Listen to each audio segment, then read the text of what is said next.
Ladies and gentlemen, dear brothers and sisters, welcome to my Dara Lokam. The truth behind Safiya's story. Let us speak today about a story that has been heavily polished and sugar coated for centuries, the story of Prophet Muhammad and Safiya bint Huwayya. Muslim scholars and preachers repeat the same line again and again. Safiya loved Muhammad and willingly married him. But let us pause for a moment. Let us throw away blind belief and use basic human logic. Safiya was a young Jewish woman from the tribe of Banu Nadir. What happened to her? Her tribe was attacked. Men of her family were slaughtered. Men of her family were slaughtered. Her father was killed. Her cousins and relatives were killed. Her husband was tortured for treasure and killed. All property of her tribe was looted, and Safiya was taken as a war captive. Now just think, is it possible in any generation of human history for a woman whose entire family was wiped out to suddenly fall in love with the man responsible? Is this not a direct insult to a womanhood? How can pain turn into love unless someone forces that narrative? But listen to how the scholars twist the story. Safiya was beautiful. The Prophet was merciful to her. She chose him out of love. She was happy to be his wife. This is not history. This is damage control, pure propaganda. Because the truth, if spoken plainly, is extremely uncomfortable. A captive woman does not have freedom to refuse. A prisoner cannot give real consent. Power imbalance is not love, it is control. If a king destroys a woman's tribe and then marries her, is it romance or domination? And if a preacher calls that love, what does it say about his respect for women? Who benefits from this false narrative? Those who want to protect the image of religion.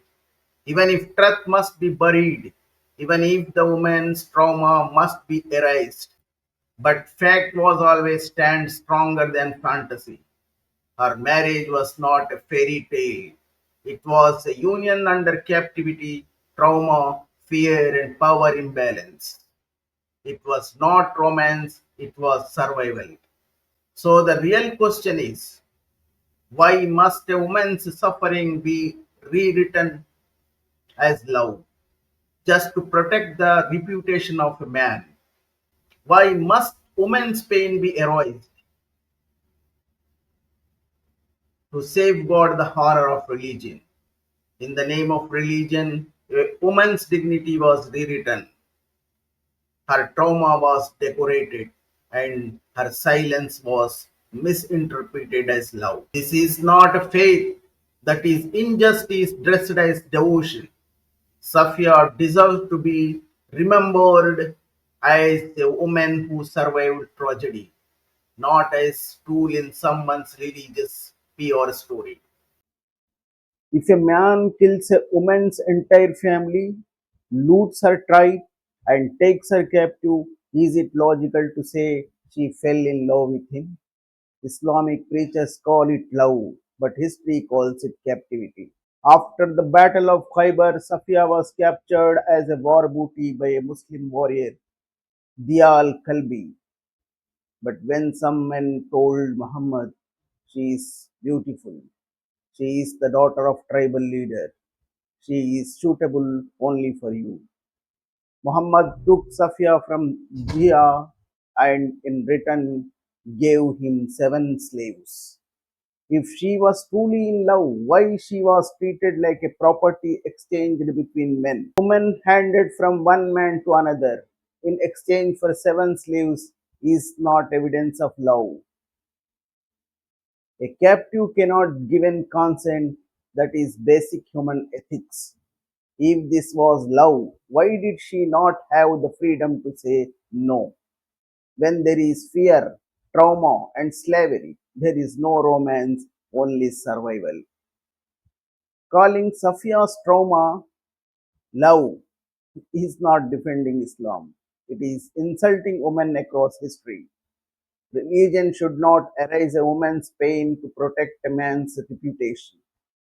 If Muhammad were truly compassionate to Safiya, first he would not have destroyed her family. Power imbalance is not marriage, it is domination disguised as devotion. Woman exchanged for slaves is not a bride, she is a captive. Turning tragedy into love story is not religion, it is propaganda. Safiya didn't love Muhammad, she survived him.